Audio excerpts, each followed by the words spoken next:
What was the very bottom one? I grabbed some full proof too.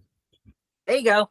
I picked foolproof at Randy's house in a blind over T.H. Taylor barrel proof, and I felt like a dumbass. You like The what heart you wants what it wants. That's right. It's pretty good, bro. Like it's hard to argue with Benchmark. With that price point, you really cannot beat it. My bottle of foolproof, I'd been on the BRTC about 2 weeks, and the guy sent me one just out of the blue. So that was pretty awesome BRTC experience right there. My introduction to the group for sure. You know, I've been saying for years that I drink more wild turkey than anything else. Yep. But now that Benchmark's distributed in Texas and I can always get a bottle, I probably drink more Benchmark foolproof than anything else now. Yep. It's just recently hit Virginia, but it's an allocated item, which is laughable. So we stock up when we go to Kentucky. Son of a biscuit, bro. Lionel, what are you drinking? Well, I picked this up when I went to the distillery, I don't know, 2 or 3 years ago, and I've yet to crack it. I thought this would be a good opportunity to crack it. The old fighting cock. Okay. I've seen it. Let me know. I've had that one on my list of bottom shelfers to try. Oh, fighting cock. I've heard great things about them. And I think they distill at Bardstown Bourbon Company. Fighting cock? I thought it was Yeah. Heaven Hill. No, it's a Heaven Hill product. Who You can was buy it? it at Heaven Hill. Who did I meet at Bardstown Bourbon Company? There was a brand that had their whole team there because you can basically rent Bardstown Bourbon Company for a day and do a whole distillation run. Right. There's a lot of companies that do that. I know Rocktown does it, but I thought Rocktown does it. it was Fighting Cock that I met, but I met like the head distiller and one of the owners and all this. I just happened to be there filming. Oh, and yeah. Was it chicken Just staff cock? was like, "Hey, do you want to meet everybody from such and such?" And I was like, "Yeah, Was it chicken cock maybe? yeah, chicken cock. That's what it was." That's a good Yeah. one too. Yeah, I have that association problem in my head. We I just have the got, same problem with 13th Century and 13th Colony. we just got what is it? The chicken cock, the Gun and Garden double up. Yeah. Oh, that's good stuff. That was really good. It was Yeah, worth the money. They were real nice people too. It always makes you love the whiskey more. Yeah, so that's kind of the itinerary. After if we can get the rabbit hole thing scheduled, and I don't know if we can. And if we can't, then I'll just fill it in with like epic bars, and we can walk up and down Whiskey Row and go into all of the visitor centers and all that stuff. Yeah. Have you tried out or talked to the folks at Peerless? Are they in Louisville? Yeah, they're Yeah. everybody forgets about them. If you go to the end of Whiskey Row, where where the Fraser History Museum is, Mm-hmm. there's an on ramp onto the interstate. Go past the on ramp, it's 10th Street. They're right there on 10th Street. They've always got a single barrel that's distillery only. They're always doing tours, and they're usually dead during it. Okay. Well, I'll definitely reach out to them if we don't get the Angel's Envy and because I'm gonna try and get Cave Zamignon to come down and say hi to everybody and sign some bottles and whatnot. But if we can't make that happen, then we do Peerless because I do love their product. They make an amazing product. Yes, they do. It's a little expensive for me, so I don't buy a lot of it. But I mean, that bottle's worth something. You could definitely stop an intruder with that bottle. That glass And still drink from. Yeah. Peerless. Yes. Yeah, it's pretty serious stuff. So we'll fill that time in, and then that night we have dinner at Bar Vetti. Oh, they got a great whiskey selection too. So these were all recommendations from Kenny. So he knows what's up, but it's like an Italian bourbon bar, basically. Okay. So we have reservations there that night. And then when we get done, I have to drive to Lexington because I have to be there in the morning. And then everybody can disperse because at that point we're done. Yeah, we're planning on coming down on Sunday, and we're going to stay in Lexington Sunday night, and then drive up to Louisville that Monday morning after a stop at is it Red Line or Red State barbecue place, and then going to Buffalo Trace, and then coming on into Louisville. So you just made our decision. We're definitely going to do an Airbnb in Louisville. We weren't sure. I was thinking we were going a couple different directions. So I always end up just staying in Louisville and driving. I mean, everything's 45 minutes to an hour and a half away, but I don't know. When you're switching places, it can be a pain. But I actually, I had to turn down doing a barrel pick at Buffalo Trace because a barrel pick got awarded to us, and we were already going to be there for Willett on Monday. So they scheduled it for Tuesday, and they were like, "Can you do a Buffalo Trace barrel pick on Tuesday?" And I'm like, "Nope, I'm busy all day." So it's no big deal. I've picked at Buffalo Trace enough times. It's a good experience, but we'll leave it for somebody else. But yeah, Josh Brace just sent me when we were out in Ohio. He sent me the bottle of Basil Hayden Settle Smoke we talked about. And he sent me Someone Say Whiskey Buffalo Trace barrel pick that was absolutely awesome. I didn't share it with Mike. He was out of town. I love that bottle. Honestly, I felt like, because a lot of Buffalo, and it's probably psychosomatic. I mean, I've done it. I've treated people before, but I felt like that Buffalo Trace tasted more like Stag Junior than other Buffalo Trace picks. It had a little bit more depth of complexity, even though it's only 90 proof, it's that lower proof.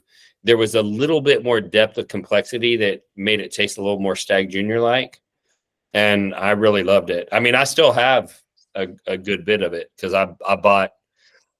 So even though I own Someone Say Whiskey with Alex, I can't buy whatever I want because we made rules. And admins and moderators are limited to how much they can buy. And so I bought the maximum allotment that I was allowed. And then Wes Ireton asked me for one, and I couldn't tell him no. So I gave it to him. And then he quit drinking and gave it right back.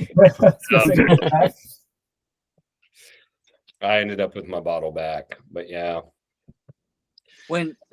I think I'd messaged you that my sister is joining us, which is in and of itself a miracle of all things. But then Lionel had picked up a bottle of the Prideful Goat. Was it the 15?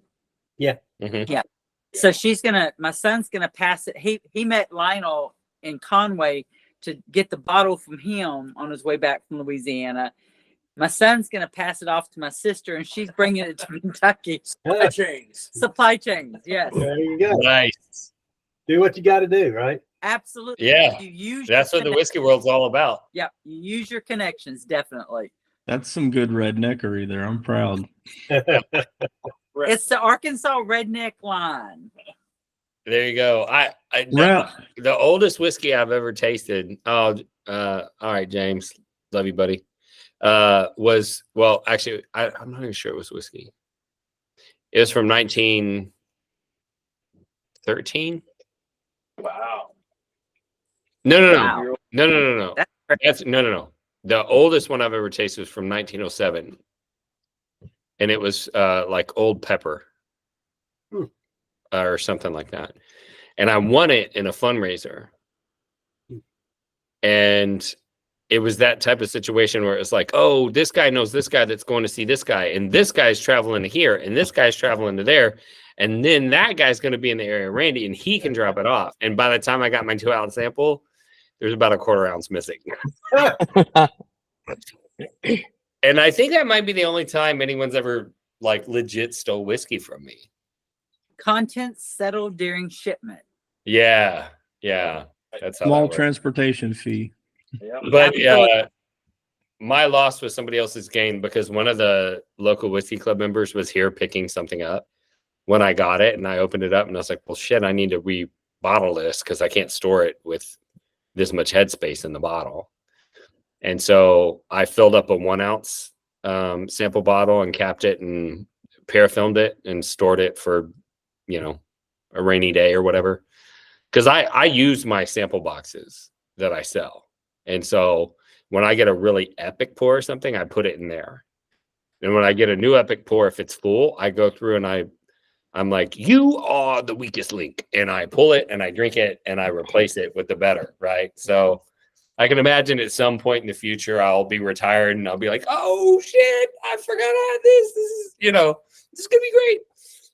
So I downsized it into a 1 ounce. So we had about half an ounce that was left, and I split it with the guy that was at my house, and he got to try like a 1907 Wow. rye whiskey. And it was actually pretty good, which means it was adulterated. If it had been made by, current straight whiskey standards, I'm sure it would not have had much flavor left, but it still tasted good. So must have had some additives. But that was common in 1907. Part of what helped Prohibition get passed was all the shit they were putting in the whiskey, and sometimes they'd make people sick. So what questions do you all have? Who's going to Reno? My grandchildren have bumped into my fun in Reno. So Randy, Lonnie, you're Randy, going. I talked my wife into Huh? going for her birthday because that Friday is her birthday. So Oh, perfect. I think Shane said he gets to go for his birthday. all right. Yeah. So Shane's going. Daniel Petway's going. Like several of the admins are going. FOMO is a real thing. Let me just Yeah. Yeah. Hey, Cindy. I'm experiencing FOMO on the Louisville trip. Yeah. Yeah. I'm not going to get to go I to that hear one. you. I'm sitting here, big time FOMO, and y'all talking about that one. Well, if it makes you feel better, I'm starting to plan the next one. And Todd, you're in Indiana, right? Yeah. How far are you from Hard Truth? Like 45 minutes. It looks like the next one probably be at Hard Truth. Well, I will definitely be in on that one. They didn't try the blind. Where Hard Truth is in Indiana. If I Mhm. In Nashville, very close to Bloomington. So when are we looking at for that? Maybe. I'm thinking like September time range. And then I'll probably try to do one more. I might do one more like in Houston or something to do the Prideful Goat again, because we can do whatever the hell we want there. Yep. And that's always fun. And we can do some special stuff. I've got some special stuff coming out. So the Prideful Goat is about to like drop a bomb in the whiskey world, and we're gonna drop a 12-year-old whiskey for under $50 a bottle. And I kept nine barrels to release at cash strength. Oh, wow. Sounds And good. the whiskey is phenomenal. So I thought about maybe toward the end of the year, doing a trip to Houston, getting all of you Northerners out of your terrible weather conditions and taking you to Houston, where it might actually be a 70-degree day in the dead of winter. I could be on board for that. I'm just saying, Yeah. I'll take one for the team. But we can have a good time down there, and James is always down to host a bottle share at his house, and that makes it fun because everybody can get together and hang out. And James makes my collection look like I'm a newbie. So and he's got like all of the epic stuff open, like all the epic stuff. And when he does these bottle shares, like, you know, he's not letting people line up and try his double eagle very rare, you know. I mean, people are generally respectful of that type of thing, but if you showed up and you're like, bro, I've been hunting the double eagle very rare forever, and I've always wanted to try it, he's like, all right, you know, he'll let you have a little pour. Now, if you said, all right, now I want to try the BTAC line, now I want to try the OFC, and now I want to, he'd be like, calm down. This is, you know, public library. You can't check out all the books all at once, right? But yeah, I mean, he's got a great thing going. And I hear he smokes a mean Texas brisket. I haven't tried it yet. But he told me that he practiced with like 100 briskets. And I'm like, okay, anybody who cooked 100 briskets just to learn how to cook brisket, like, I respect your gangster. That's pretty awesome. That's hardcore, because in Virginia, one or two places that have what I consider, being from Arkansas, and Lionel understands this, real barbecue. My idea of real barbecue is different than my husband, who is from Pennsylvania. No, I make a good pork butt though. He does do a good pork butt. He finally learned that one, but No, I mean, it's fine. Like pork butt, pork shoulder, cool. Okay. But you compete with brisket. And almost no one can cook a brisket right. I don't eat commercial brisket because I don't like disappointment. Right? Like I can, we've got, you know, Dickie's Barbecue, and we've got, there's a place That's not barbecue. it started in, there's a place called Hard Eight, and they're legit. They have like a smoked ribeye steak that's really good, and you know, a lot of their stuff is good, but their brisket, meh, you know. we have a place up in Culpeper called Burn-Ins. The guy's originally from San Antonio, Austin, Texas. They moved up from Austin. He makes the most phenomenal brisket I have ever had. Well, outside of Texas. But he's from Texas, so Yeah, it counts. yeah. Okay. Yeah, I mean, I used to eat Salt Lick. I used to live like 45 minutes from Salt Lick, which is like one of the more famous Central Texas places. I think that Guy Fieri ate there once or something. I don't know. But yeah, but apparently James can put a mean sting on a brisket. Now, that having been said, I've been cooking some brisket. And it turns out if you put enough salt on the brisket, I like it. So we had a big eclipse watching party here because my house was in the full eclipse zone. And my dad, who I guess you all have never seen my dad. Do you all know my dad was Walter Wright, and he was a meth dealer, and he was in prison for most of my life? No. Oh, yeah. So my dad was in prison for most of my life. I think he was he's been in prison for a total of 23 years. And I'm 46. So someday this year will be the year or the day that he was out of prison for more than half of my life.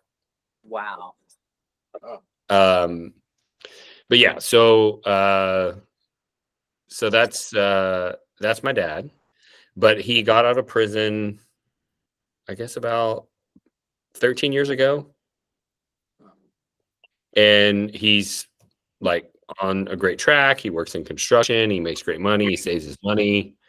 But he met a girl. I say a girl. Met a woman. And I love her. Like to the point where I'm like, bro, don't fuck this up. Like I swear to God, if y'all break up, I'm keeping her. Like I'm not even playing. Like she is what you need. Like don't mess this up. and her family apparently was real big into like hiking and that type of stuff. So when the eclipse was happening and they found out that where she lived was going to be the full eclipse, they came and traveled here. And my dad called me, and it was like so sweet because like my dad's like, yeah, son, I got a girlfriend in this city and I got a girlfriend in that city. And, you know, I visit this one on Tuesdays and this one on Thursdays and blah, blah, blah. Then he meets this girl and he's like, so her family's coming in town. Do you think her son will like me?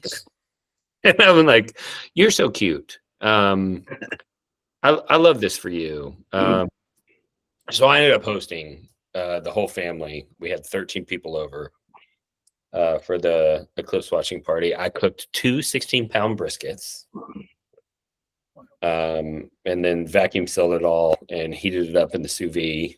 I made homemade hamburger buns, which I am now good at because Lindsay's gluten-free, and we've discovered that she's not actually allergic to gluten. She's allergic to the genetically modified poison that they feed us here in the United States. And if we import flour from another country where GMO is illegal, she can eat the bread just fine. And so we've been importing flour from Italy, and then I can make bread and donuts and fried food and whatever she hasn't been able to eat. I can make all that stuff. And so I cooked like all this brisket. I made fresh buns. I made fresh coleslaw. I made fresh potato salad. We had a great big old watching party here, and it was great. But I'm actually not sure how good my brisket compares to others. I just love it because it's salty. So I've joked one day when I get all of the money, I'm going to open a restaurant called Salty AF. Because I love salt on my food. You sell blood pressure pills at the counter, you know. Yeah, and all the items have to have like kitschy names, you know. Yeah, Mike says you'll need to move to North Carolina. North Carolina. Everything we eat there is way it's so salty, it's ridiculous. Yeah, I can't find a restaurant that salts their food the way I like it. So, I mean, occasionally, and then if I find a place that it's too salty, I'm like I don't want to judge my guy, but if it's too salty for me, like you weren't trying. You know what I mean? Like you went way too far. We have a local restaurant that has a burger called the Triple Bypass. So that's a good name too. Yeah, I'm thinking all of the items have to have that kind of name, right? Like, you know, call your doctor and stuff like that. I ate at a place in Atlanta, Georgia, downtown that had the bypass, the double bypass, and the triple bypass. The triple bypass was 3 patties. I can't remember how many eggs and bacon, but the buns were grilled cheese sandwiches. Oh, every once in a while, I see like a food TikTok, and I'm like, I could do that. And sometimes I do. I cook some wild stuff. Hey Jake, was that the heart attack grill? No, it was called the Vortex, I think. Oh, okay. That just hurts me to think about. Right? It hurts my stomach to even think about the grilled cheese. Oh man. Not me. It makes me want to eat it.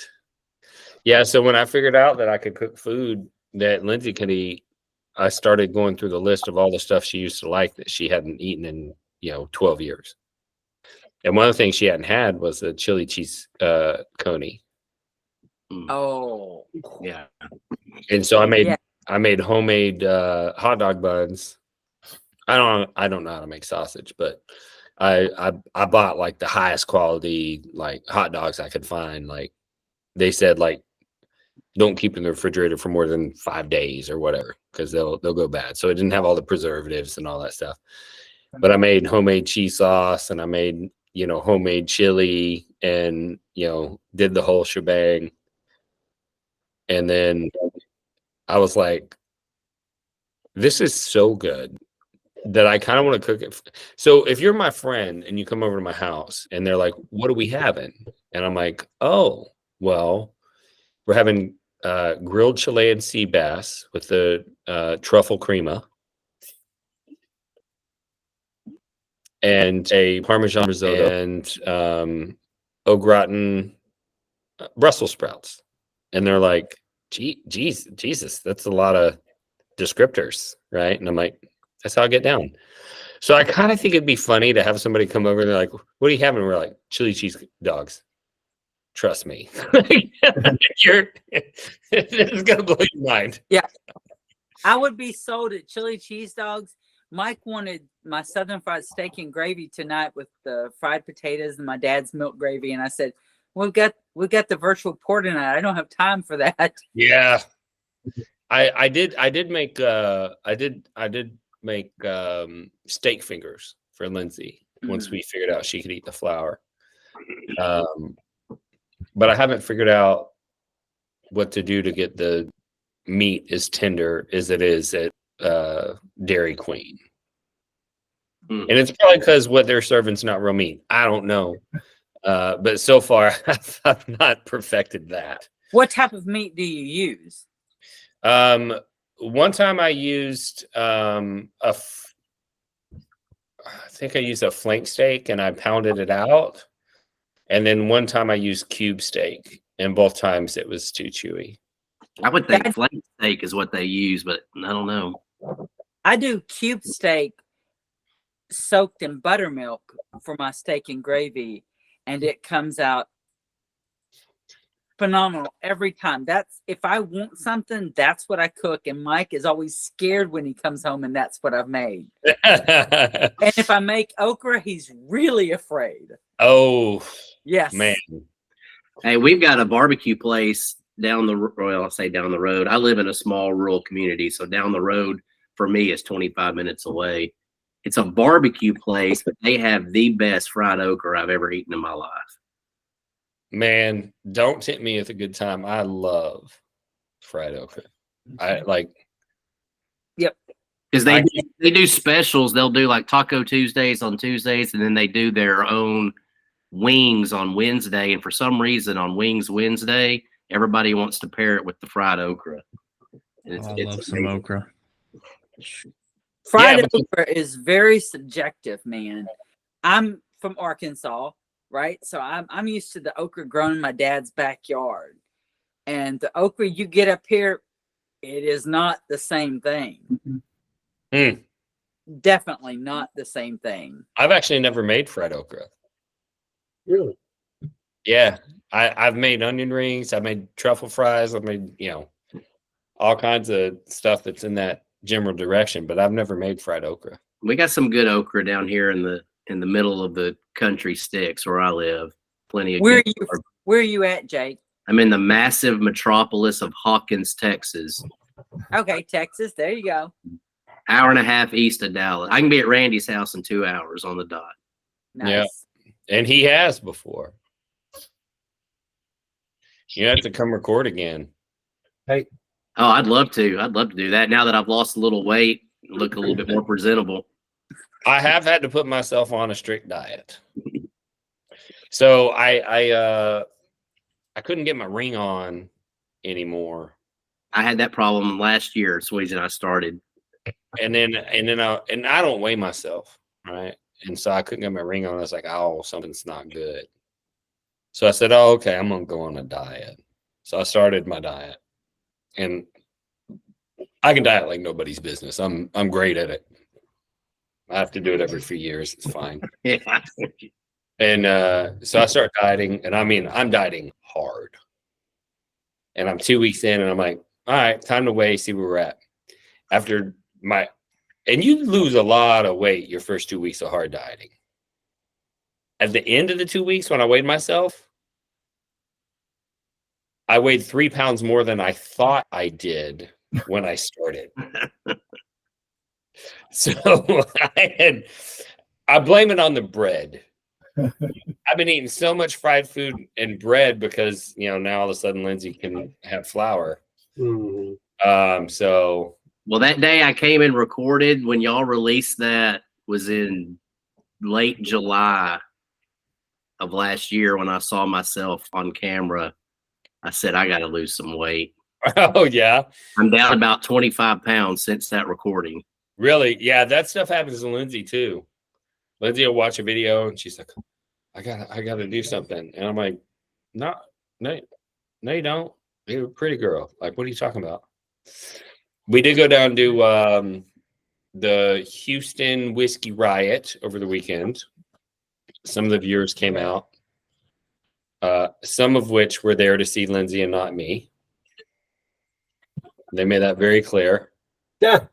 They needed That's lots, awkward. they wanted lots of hugs.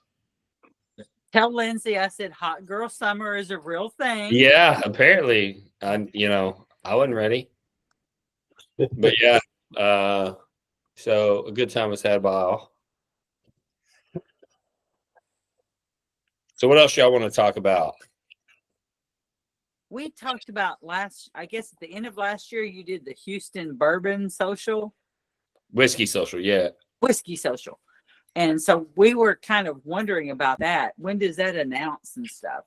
Because that could cause you to fly into Houston. Yeah, I need to look it up.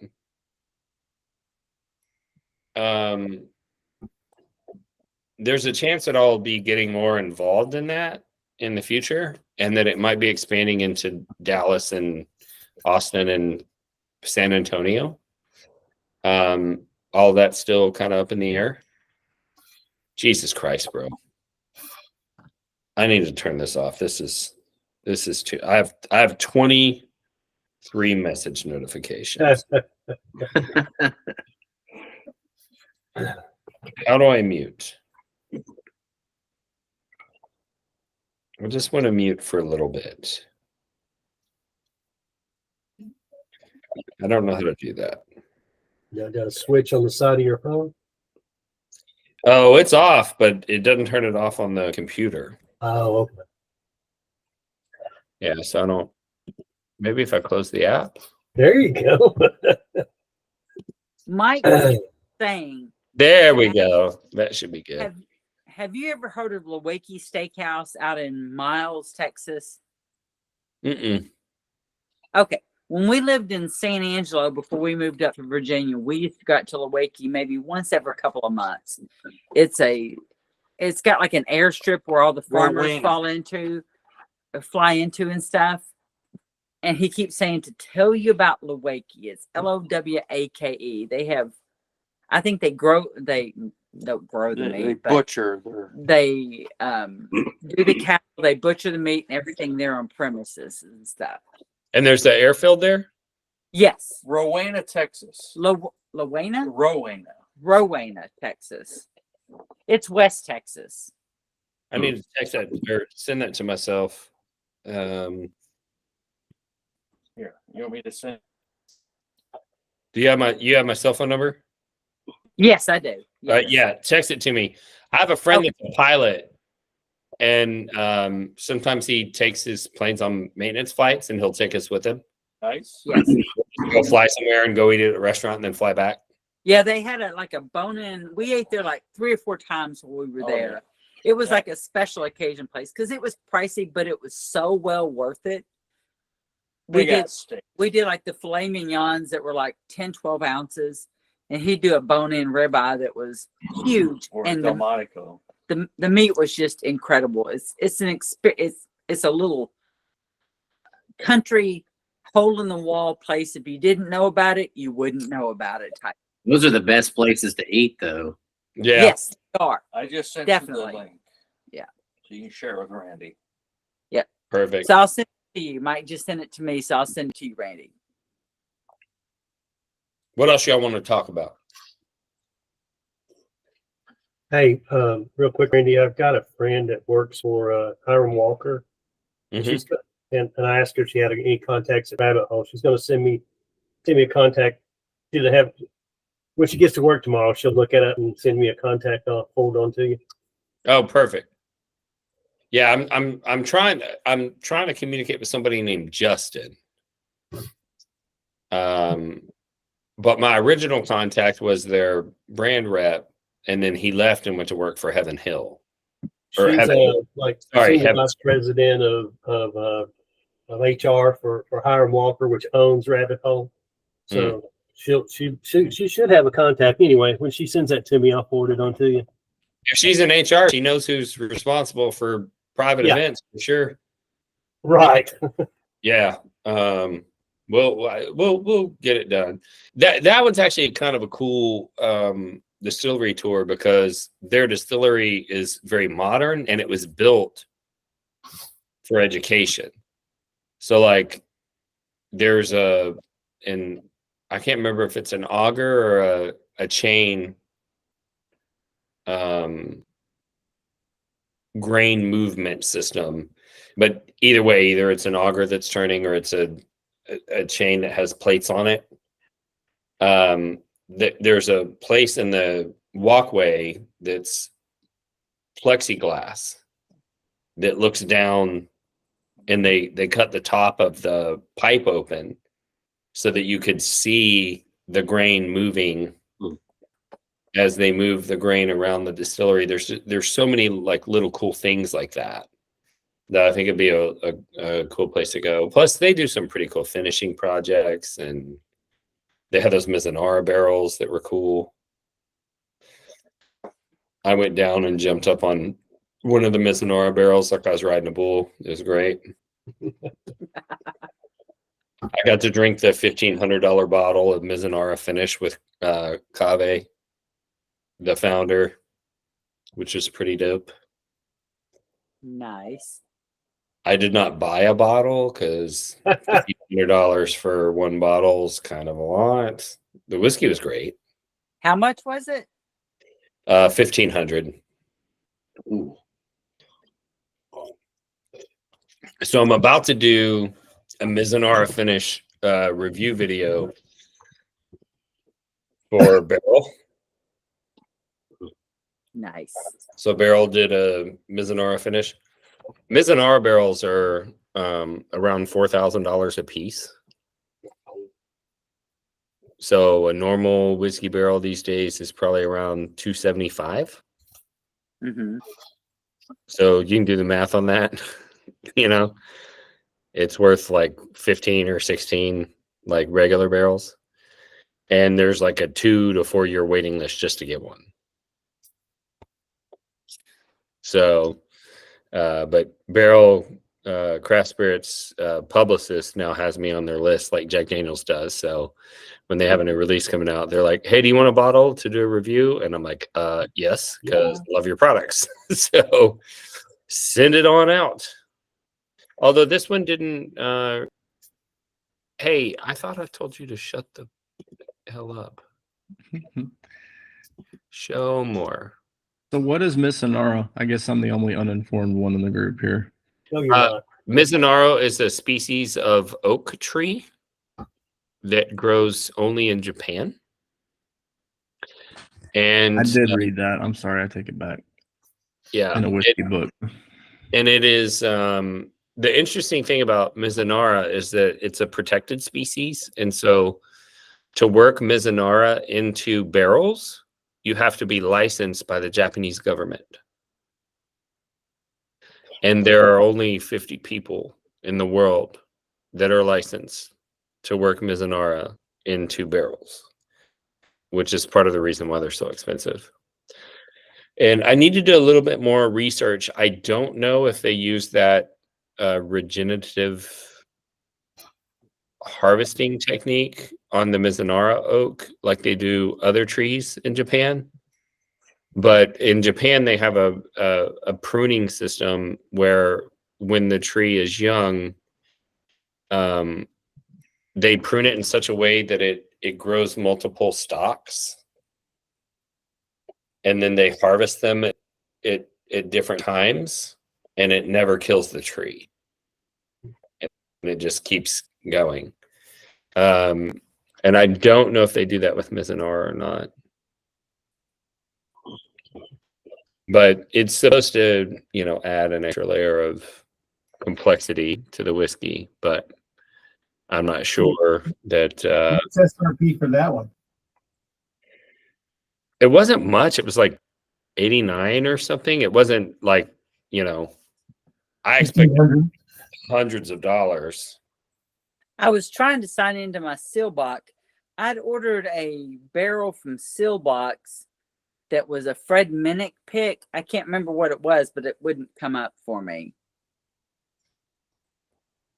You ordered a Mizunar that was a Fred Minnick pick? I don't know if it was a Mizunar or not.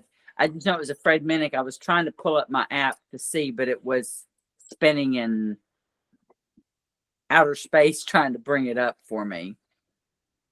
But the label looks similar to what you had. I don't think it is the same thing. All their labels are they're so confusing because all their labels look alike. Right. Yeah, they do. Yeah. They do. Hey, I just got their foundation bottle, the new low pricer. That is a solid bottle. We've gone through two Foundation. and it's Oh, the blended? Yeah. yes. Oh yeah, I did a review of that. I was like, this stuff is lights out. Like Yeah. this is I think this I got is it a after I saw must-have. your This- review.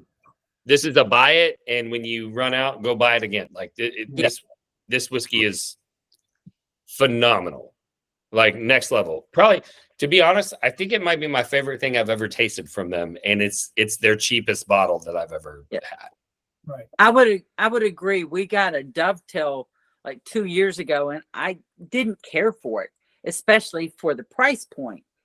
And we tried the foundation, and it was like a totally different world to me. Yeah, I don't know what they're doing, but it's magic because I loved it. In fact, I kind of had to hide my bottle from myself. I think I may have finished it. But yeah, I love that bottle. It was great. Is it all right with y'all that we're just kind of like hanging out? Been a long week. I always feel like I got to do some sort of an educational presentation. So I think the laid back is kind of nice for a change Yeah. because it's such a small group of us. yeah. Well, and honestly, there's maybe 10 of y'all that always get on these, and y'all rotate out. But we typically never have more than 8. I mean, I think the first one we did, we got up to 60 or 70 people or whatever, but most of the patrons are not using their benefits. I don't When get I publish bonus content, no one watches it. Yeah. It'll get like 15 views or whatever. It's like, Really? yeah. Oh. And So so I need that's- some I need that's some the- education. What do they call it? The 80-20 rule or 90-10 rule? 90-10. Yeah. yeah. So then, like, if I have a week where I'm like, am I gonna do a bonus content this week? And I'm like, man, I'm so busy, and like 10 people are gonna watch it. Yeah. And those people are watching it because they're totally sold out to the cause, and those are the ones that are probably going on the trips, and those are the ones that are buying the barrels and all that stuff. They're already engaged, right? Like, Yeah. Don't kill yourself trying to do it. But every so often I come up with an idea and I'm like, I want to do that. That's a good idea. I think it should come down to what's important to you. I mean, like you say, there's the group of us that are engaged in it, and I look forward to these monthly virtual pours. My coworkers are all convinced that I'm an alcoholic, although it's okay. I'm all right with that. Yeah. They get boxes at work from me, and what did you order this week? Our UPS guy keeps saying, I'm gonna have to open your boxes sometimes. Don't do that. Yeah. Don't do it. It's okay. I'll share with you. I'll give you some samples. I don't have a problem with that.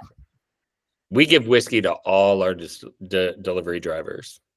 So at Christmas, because we like the deliveries are insane at Christmas. At Christmas, we take one of our back porch because we have a high top bar grill on the patio, and we have high top chairs. We take one, we put it on the front porch, and we have this basket. It's like a metal weave basket, has a burlap sack in it, and we fill it up with like chips and water and crackers and all this stuff, and it just says like, hey, we appreciate all your hard work, take one.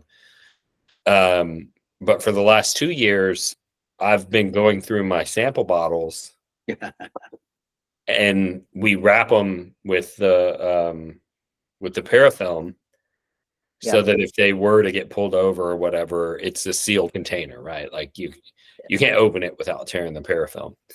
And we just put those out there and they're like, if you like whiskey, take one.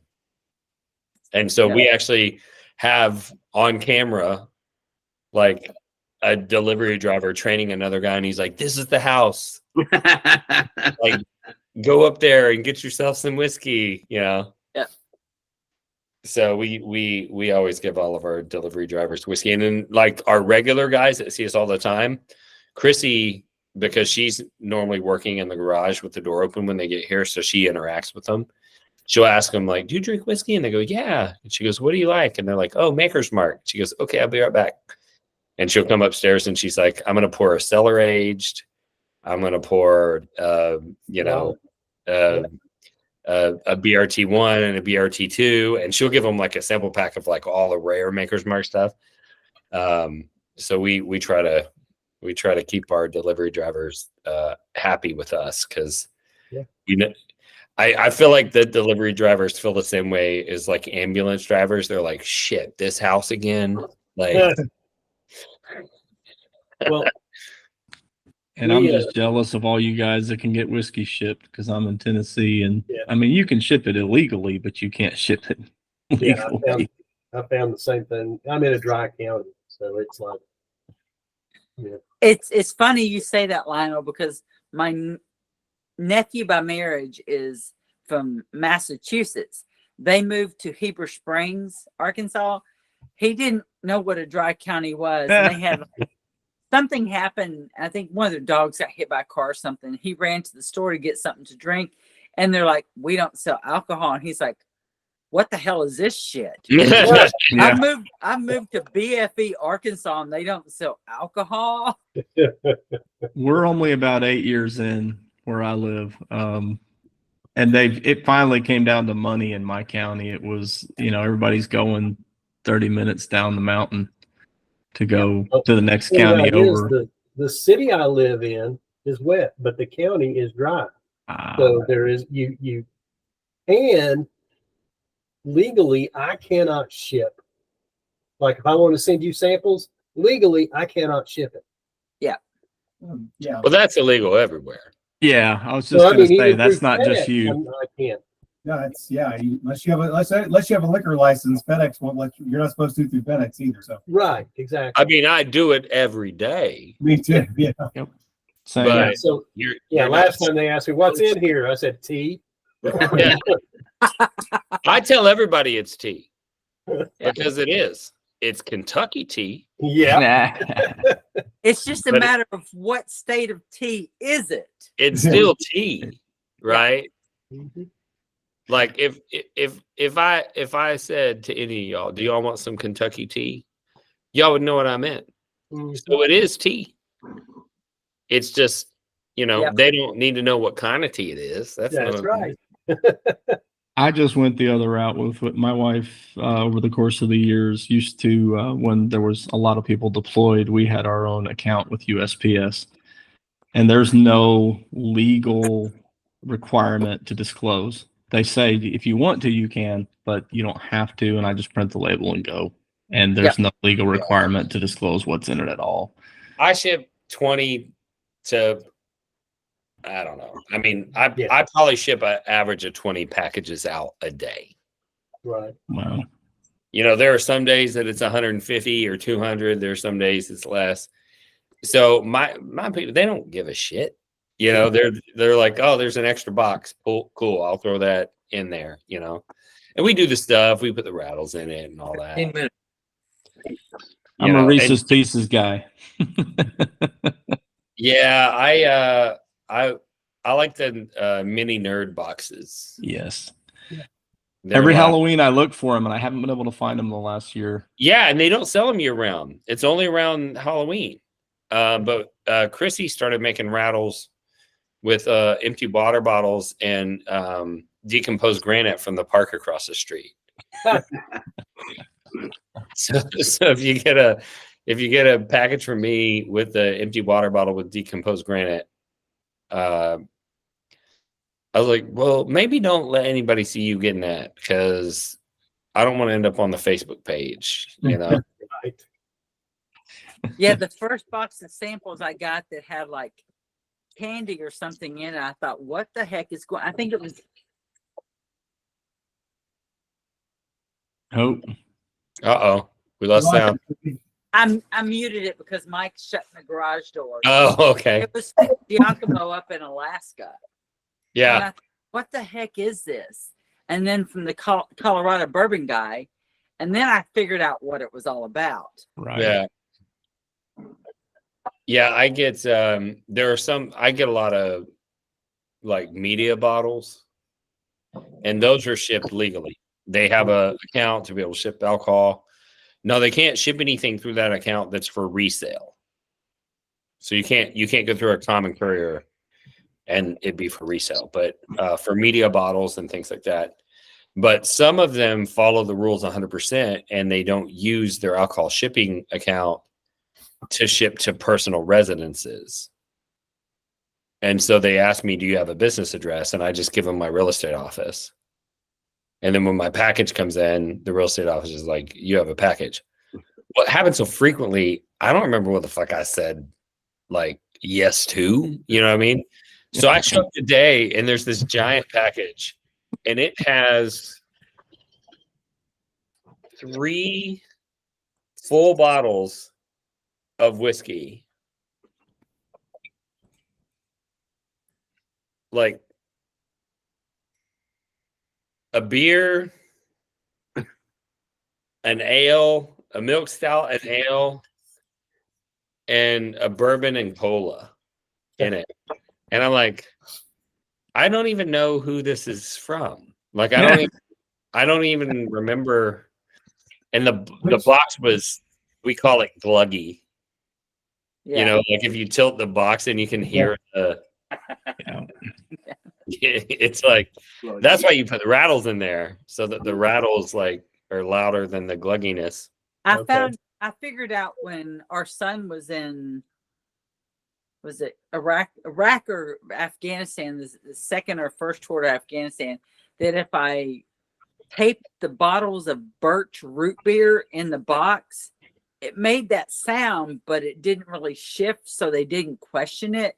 So he couldn't have alcohol and a cigar at night with his buddies, but he could have a birch root beer to relax ish. So yeah, that's tough. yeah, it's like he's been messaging me while we're talking and stuff. I posted today he had surgery on his C3 and C4, and he's like, just call me when you're done, Mom. But yeah, when he met Lionel, he was like, how do you meet these guys? And I'm like, Bourbon Real Talk. And he's a member of Bourbon Real Talk and stuff. But he says, leave it to my mom to make friends all over the place. Yeah. Yeah. I got a message from a new viewer today. And he said, I found your podcast and I've been enjoying it. But I lived in Arizona and I had, a close network of friends that I'd met through whiskey. And there was me and my best friend, we get together every Saturday and we, share new whiskeys with each other. But I just had to relocate to Indiana and I don't know anyone here. And I was like, oh, you need to join Bourbon Real Talk community and host a bottle share and you'll meet everyone. And then you'll have more friends than you can shake a stick at. Right. And he's like, thanks, I'm going to do that. We'll see if he does. But that's what the community does. You end up with friends. Never exactly. I've got like coffee mugs and stuff I use at work, and they've got all the BRTC logos and stuff on them and stuff. The recent one is the bourbon magic brown juice for fun people or whatever it is. Yeah. I have a couple of customers when I take a drink, they're like, oh, you like bourbon? And it's like, yes, I do. This may or may not be coffee. It may or may not be coffee. That is 100% correct. It's always coffee, just so I clarify that, it's like I Right. work in veterinary practice, and we have like a coffee bar, and I've had one or two people that have made the comment about, oh, what kind of bar is it? I'm like, well, it's a coffee bar, but if you're interested in bourbon, I could hook you up. That's awesome. What part of Virginia are you in, Cindy? We're in Central. It's Okay. Barbersville. It's kind of just slightly north of Charlottesville. Okay. We're about like an hour west of Richmond. My brother's in Harrisonburg, so I'm up Oh, there now and then. Yeah. Okay, Yeah. we go over there quite We regularly. were over there last weekend Yes. for the barley wine. Yes. We went over for a cigar and barley wine festival at one of the local breweries last weekend. Which one was it? Can I ask? Do you remember? Brothers Craft Brewing. This was their third annual, and we walked up. It was me and my husband and one of his work friends who's prior military, and my husband's retired.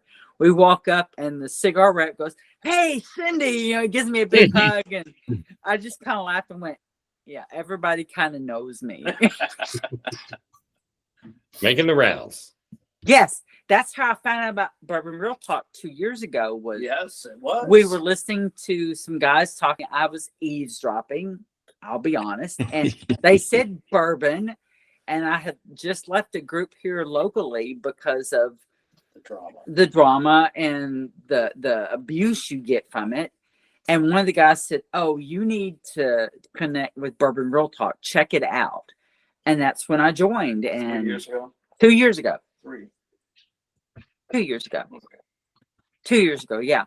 And I whatever you want to call it, I drank the juice, whatever, and I like the people I've met. I like the connections I've made. I just like it. Yeah, it's grown. It was always the objective, right? Was to create Yes. a thing that had a life of its own. Yeah. Right. If I died, Bourbon Real Talk community wouldn't even stop. Right. Like it just keep going because it has its own Life of its own. Yeah, it has a life of its own. Yes. That's provided by all of the membership, and that was my goal when I created it. Right, I never wanted to create something that I was the reason why people were there. I wanted to use my platform to get people there so that the community was the reason why people were there. Yes. Well, I feel like we've achieved that at this point. So For sure. it feels nice, and I do get messages pretty regularly from people that are showing appreciation for that type of thing and whatnot. So yeah, I think for me, I clicked with it, one, because of the story with your brother, and my husband's retired military. Our son is currently military and stuff, and he's lost a lot of friends to suicide. So it's a personal connection there for me. But then it's just like the people I've met in Ohio back in February was the first awesome. event I went to that I met people, which just kind of like it's a different branch of my family. Oh yeah, that's a good way to Yeah. put it. It's just an additional branch of my family, period. yeah, I'm excited about what we're going to be able to do with whatever that ethos is that connects people together. SLB Drinks released a video this week. I don't know how many of y'all saw it,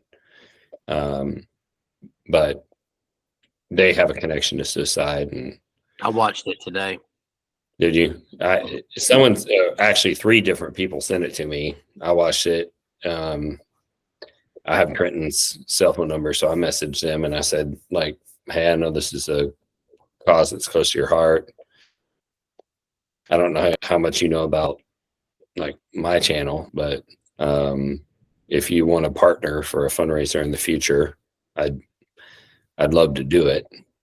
And then Which group what was this? SOB Drinks. SLB Drinks. Okay, I'll check it out, definitely. Yeah. And they're doing like a fundraiser golf tournament. And I reached out to the guy about sponsoring a hole. It's a little bit weird because for Live Stay Project, I don't know that it'd be appropriate for me to sponsor an SLB Drinks tournament hole under the name of Bourbon Real Talk. It would kind of look like I was trying to advertise that you know what I'm saying? So I was going to do it through Live Stay Project, but when I got the information, they were asking me to send money Venmo to like one of their viewers and not to a 501c3. And the marketing flyer that they put together didn't even say what nonprofit was going to be receiving the funds. So in the video, he says like 100% of the funds are going to go towards, this nonprofit. And he said that they spent some time researching to figure out which nonprofit they wanted to benefit. But I don't think in the video he says which one it is. And in the flyer that I got from the coordinator, it didn't say which one it was. And so I messaged back and I said, I want to present this to my board, but I have to be able to vet the nonprofit or we can't spend the money because it's, these funds are designated, right? And he didn't respond. So I'm guessing that pissed him off that I questioned his integrity in his mind by asking him, if I send you money, who are you going to give it to? and who are they, right? But if you're legit, you've got nothing to hide. So yeah, but I mean, there's like two sides of that. I can't fuck around with Live Stay Project funds. No, of course not. That's a 501c3. There's a lot of rules about that. And I don't I can spend up to $500 without board approval, but I'm still accountable for it. Right. Of course. Right. And so I'm not trying to, get involved in a situation. I'm sure that Kurt and Trenton are 100% on the up and up. But this is their first time doing it. And it's like, when I do stuff for Divine Equine, I have their 501c3 acceptance letter on file that I can send to people who need it. You know what I mean? Like, over time, you learn like you need this stuff, because if you're asking for a corporate donation or corporate matching grant or whatever, you have to be able to prove that the money is going to an actual 501c3. So this week I built a series of was anybody on the State of the Union for Bourbon Real Talk community? Yeah, that was. Yeah. So we talked about like the new initiatives where we're going to allow community members to nominate other 501c3s for a grant. We're going to allow individuals to raise their hand for support, whether they need a mental health professional or just like somebody who's willing to be there for them. We're going to allow mental health professionals to ask for a scholarship to get trained on new modalities in exchange for giving members free services, and I built out all of those web forms this week so that we can roll that stuff out to the community at large. But you just have to you have to be 100% above board and disclose, because you can't afford to screw up your mission because you did one thing wrong, right? So it's a little bit tough. I certainly don't want to be on the outs with SLB Drinks. I'd love to collaborate with them and all that stuff. But I also can't do something that would jeopardize the 501c3 because I didn't do my due diligence work, right? But we'll see what happens there. I'm trying to sponsor a hole for the tournament. And maybe do a collaboration in the future on a fundraiser, but they gotta also agree that's a good idea. So, and I'll also tell you that I got their address so that I could ship them media bottles. And because I'm a realtor, I looked up the house. Those guys are fucking rich. Well, he's in the building industry, I think. He's does drywall and construction. That's Yeah. His house is sick, and it's on land. It's legit. I looked it up on Google Maps, and I was like, God dang, I'm in the wrong business. I'm glad to know I'm not the only person that does that, Randy. I'm a realtor. If you have ever given me your address, I have your address saved. Like, I've got it, right? Bye, guys. I got to get. Love you, Todd. Thanks, Good guys. to see you, Todd. See you, man. See See you later. Yeah. All right, guys. It's almost 9. I should probably wrap it up. Same here. Yeah, I woke up same at here. 4 last night and I couldn't sleep no more. So I'm nice and tired. This Well, is the good to day see I every- get up at 4:45 every Thursday, so I'm right there with you. Yeah, I get up at I'm right there. 5:30, but Yeah.